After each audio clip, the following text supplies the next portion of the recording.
He has to interview me like this. Give me a Tic Tac or something.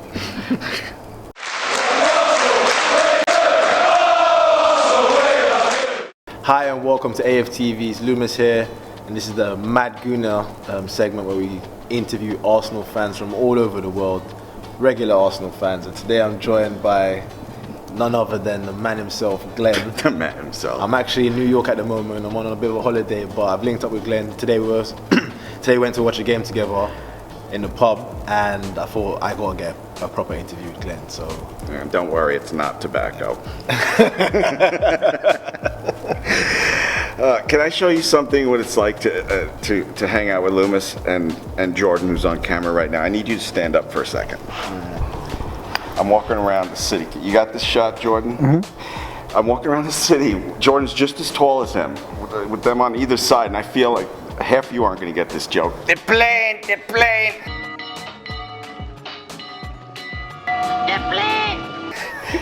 It's so freaking tall. And now it's bad enough. It's bad enough that, you know, I had to walk the streets of Manhattan like that. Look at this freaking physique next to my old man body.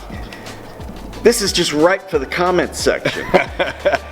Go ahead, man. okay. Sitting on Alright, so vape thing. So yeah, let me ask you, why Arsenal? How long have you been supporting Arsenal? Oh, that's such a boring story. You really want to hear that? I want to hear, man. You originally from New York? Yeah. So yeah, how's a guy from New York his whole life end up supporting Arsenal? It's a boring story, but I'll tell you. All right, first of all, Premier League coverage in the United States was not what it is today. All right, it was spotty at best for a long time. Now, I was on the radio for a while. Okay. And we were talking about... Yeah, your show on the radio as well. Yeah, I had a morning radio show. Okay. And we were talking about a movie called No Country for Old Men. I was talking about it on the air, and I kept saying, no cunty for old men. No cunty for old men. And then my partner's looking at me horrified, and I'm like, cunty? And then I laughed, and we went to commercial. I got suspended for 2 weeks. Wow. Now, just coincides with the Premier League being covered completely in the United States. Okay. So I had 2 weeks of suspension to watch this team Arsenal that I only saw on and off and loved. And I learned everything I could about them. So this is what year are we talking about? 2000? We are talking about, and this is why I didn't want to tell the story also, we are talking about 2006. Yeah. I got 1 year of Henry and off he went. That really fucking hurt. And you know what? I've never seen the championship. So many times in the comments section, I hear, oh, they're just here because of that unbeaten year, or, you know, the Invincibles. Fuck that, I didn't even see that. I was on the radio. And another thing, and this is what people can't understand about the passion of American sports. He's very passionate as well about Arsenal, despite it only being, 13, 14 years. Let me. That's why I didn't want to tell the story. No, but it's the same for me as well, so I don't really care what anyone says. Like, the passion is shown there. Like, you're up at some mad times to watch certain games, so, yeah, man. Now, I'm an old man, and I grew up, you know, my fondest memories, I love baseball, I love the NFL, I refuse to fucking call it football, hockey, and you might remember the New York Cosmos, and some of my favorite memories of my dad taking me to that. But as I grew older, I fell out of love with baseball and NFL and all the other American sports, because first of all, they're too fucking slow, and second of all, I felt this thing for this Arsenal team in the UK, and the more I learned about them, the more I fell in love with them, and I had a way to watch them now every fucking weekend. Wow. And it changed my life. No cunty for old men changed my life, dude. It changed my life. All the other sports melted away. I'm a Giants fan, I'm a Mets fan, I'm an Islanders fan, but that shit don't matter. I don't want to see them win. Let me ask you though, yeah? In that time span now, you said where you were an Arsenal fan, how did your passion for Arsenal grow so much? Those were the rough years, those were the tough times, and you sound like you was getting more and more and more immersed into it. Yeah, well, I had to buy a DVD of the Invincibles. Okay, so you did your history and I did my history. I watched anytime I could. YouTube, love you. I could watch and I could learn about the history, because I fell out of love with American sports and in love with the drama, the talent, the passion. Yeah. It's everything I felt as a kid for other sports, and I feel so blessed that I was suspended for 2 weeks on the radio, that I was able to realize what I love this dude. That's I great. love it. That's great. All right, so as an Arsenal fan, you know there's lots of highs and lows with this team. There's ups and downs all the time. Yeah. What is your favorite memory as an Arsenal fan? The favorite moment that you can hold on to? Oh my since you've been God. supporting the club? The FA Cup wins were the best. I can't. In particular, the first one. No, because you know what, the first one, because I've never seen them win the Premier League, so yeah, it was the first one. But just the fact that I got to. Just to clarify, the first one, I mean the first FA Cup win after the drought in 2013-14 season. Yes. Yeah. Just saw someone in the comments that said something stupid. But yeah, continue. But yeah, I would have to say that's my best memory. It's been a lot of lows since 2000. Yeah, it's not. You know, there was that one time we contended for the Premier League title and we just fucking disappeared. Yeah. Most heartbreaking moment as an Arsenal fan? That's easy, considering that I didn't see when we lost in the Champions League final. Otherwise, that would be my choice if I was. That's my one. I'm sorry, mine isn't on the pitch. It's when we sold the Premier League title to Manchester United for $25 million with Van Persie. Yeah. Well, that's what we did do. We sold them the Premier League title for $25 million. Yeah. So it's not an on the pitch thing. I couldn't, and that's when I turned against Wenger. Yeah. A lot of people did that at that time. You know, Yeah. I used to have that respect Wenger thing everywhere. After that, he lost me. All right, so Glenn, if you could pick, obviously you don't live in the UK, so it's hard to go to games. Yeah, very expensive feat. If you could pick one game to go to, I'll give you two games out of the season to go to. Which two games would you go to? Tottenham and Tottenham. So I home want and to away, yeah? Yes, absolutely. I'm so obsessed with beating them and finishing above them, just as much as you are. Watch that attitude. There was a woman at the bar. I'm sure you didn't notice because you're not that kind of guy. But one of the waitresses at the bar. Hey, don't say it like that, because where do you go? One of the waitresses at the bar had a "Fuck Tottenham" T-shirt on. And I'm so obsessed with Tottenham, I didn't even notice till after I read it that she had the hugest pillows. I saw "Fuck Tottenham" before I saw the, almost museum-worthy bust of her. So, yeah, so Tottenham and Tottenham. Tottenham and Tottenham. All right, cool. In the current team, who's your favorite player? And this will tell you why I'm so pissy all the time. Aaron Ramsey. The only thing I can hold on to is that could you picture a more classy move to another team than he's doing with us? That's the exact opposite of when Sanchez left. Fuck that. But otherwise, it's between Kolasinac and Torreira.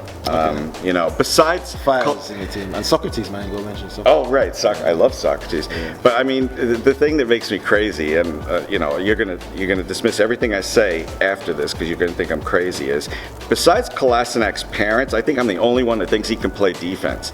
I think he needs a couple of corner. He just get Koscielny. Koscielny, get the fuck out of there. Go to MLS and be a superstar. Get the fuck off our team. We're supposed to be quiet. We're in an office building. Shit. It's alright, man. It's passion, see? Told you guys, he's passionate, man. He's a mad Gooner. So you're a big fan of Arsenal Fan TV, you said. Oh my God. How did you find out about AFTV? Okay, I watched AFTV casually. I should be looking at you too, besides looking in the camera when I talk, so I apologize. I'm used to interviewing, not being interviewed. Yeah. So what happened is I watched AFTV casually. I thought you were all fucking nuts. When did you start watching it? I can tell you exactly when I started watching it religiously. It was May of last year. What happened is there was a fire in my kitchen, and I got my kids out of the house, and this was a huge fire. It was a grease fire. I got the kids out of the house, and I got that shit out somehow, but I got burned from my face down to my ankles, first, second, third degree burns. I was in the hospital for 5 weeks, and when I came home, I couldn't do shit. But I sat there watching videos from AFTV, Robbie at the World Cup. I don't know if you were there or No, I not, wasn't on the Lumos, World Cup, but Robbie at the World Cup and DT and Troops making, they're just nuts, and I love them. And you guys all took me away. If Arsenal went away, you took me there with your videos. You made an especially what was the one where you were making fun of, what was it? You were saying, I wish I could be in the game. You're on the balcony of a hotel. Europa League, oh what a cup. The Arsenal versus the carrier bag. What a game it's going to be. Oh, I was Sol Campbell impersonating Sol Campbell. Yeah. That video was absolute genius, and videos like that and from other people just took me. I had bandages all over my hands, guys. I literally was typing to them like this. You took me to the World Cup. Thank you, and. I'm making fun of it now, but everything fucking hurt back then. And they took me away from it. I'm gonna make them uncomfortable right now. They took me away from that. And I can't tell you the attachment I have for AFTV. I enjoy making videos for them. Yeah, so for those that don't know, he features regularly in the international Gooners videos. So if you don't check those out, make sure you do, because he puts a lot of effort into it as well. He always has a bit of a quirkiness to his submission. So we all appreciate you, man. Well, I appreciate that you appreciate that. It's fun for me. Yeah, man, it's fun for me. Yeah, You guys, I love you. I mean, I literally love you. Love you too, man. Oh, that's awesome. See, I'm worried about some of these UK things, because one time in DT's comment section, I was joking against him, and I wrote, I'm just busting on you. Turns out busting on you is something horrible. I don't know if I even can say on this video. So now I'm worried about different things from the UK. Like, I had to piss really bad before, and Lumos was in there before me, and I'm worried. Do two guys piss at the same time in the UK? If I go in there to piss too, is he gonna think I'm coming on to him? I don't know how it. So I just sat out there holding it in really bad. Well, you took quite forever, by the way, and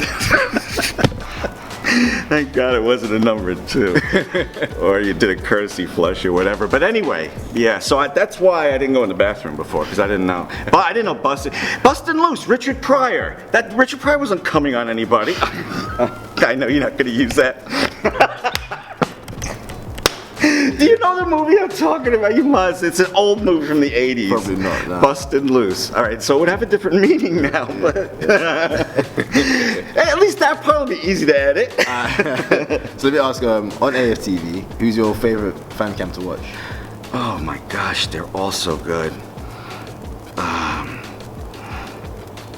It depends. If we lose a tough game, I'd rather hear Troops and DT and Claude just say, blow everything up, god damn it!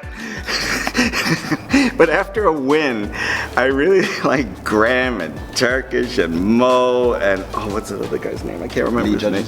Lee Judges, yes. And it's like asking to name your favorite kids. Seriously, everybody brings a little something different to the table, And if I could understand Kalechi, I'm sure I would love him too. No, I love you, Kalechi. Don't. I'm just kidding. No, don't say that. He would love that.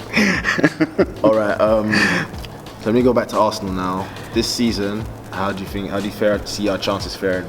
Top 4? They've worn me down. My confidence is gone. Yeah. I don't understand Unai Emery's choices, for the starting 11, and I don't know what to say. I don't think so. It's like everybody hates Ozil, but we're stuck with him playing. Yeah, he should be playing, man. Or at least not playing as much as he is. You know what I mean? Or throw him on the bench if we need him. Oh, US top 4? No. Top 4, no. But no, I hope I'm wrong. Do you think we'll win the Europa League? Yeah, he's good at that. Okay. Whatever. At least you're confident that we'll be in the Champions League next season. We have to. It's a must. It's essential, man. It's been killing us. If we're gonna get help in the transfer market, we gotta get that money from the Champions League. So our budget's gonna be 45 million. I don't even want to. Is that the latest story? 45 million? Yeah. Well, depending on what competition we're in. Oh, okay. So hopefully not. So last thing I want to talk about, as an American now, what do you make of our American owner, Stan?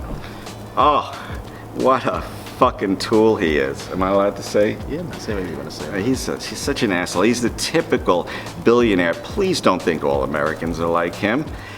Glenn, it's been a pleasure to speak to you, to get a bit more of an understanding of why you support Arsenal, how your interaction with the club, how you became a fan, how you became a fan of AFTV, and how we've helped you get through tough times. So it means a lot to be able to, you know, have been able to support that. Make sure you guys like, share, subscribe, and when you guys see like fans from around the world in the comment section or submitting videos and stuff, you need to understand that Arsenal's a global club and you're going to attract fans from all different walks of life, and not everyone's story is going to be, I used to go to Highbury with my dad and that's how we got into it. Like, I wish I had those It's stories. not the same, so it doesn't mean that their love for Arsenal is any less than yours. Like I said, he's waking up at crazy times to watch the game. I had to wake up very early today to watch the game in the pub, so that's right. You gotta put some respect on these fans' names. But it's been a great pleasure to speak to you, Glenn. It's my pleasure. Hopefully too. we can see you at the Emirates one day soon, man. Oh, dude, I hope so too. Right. I thank you so much. You like Nardwar? Oh, fuck. Alright, cool.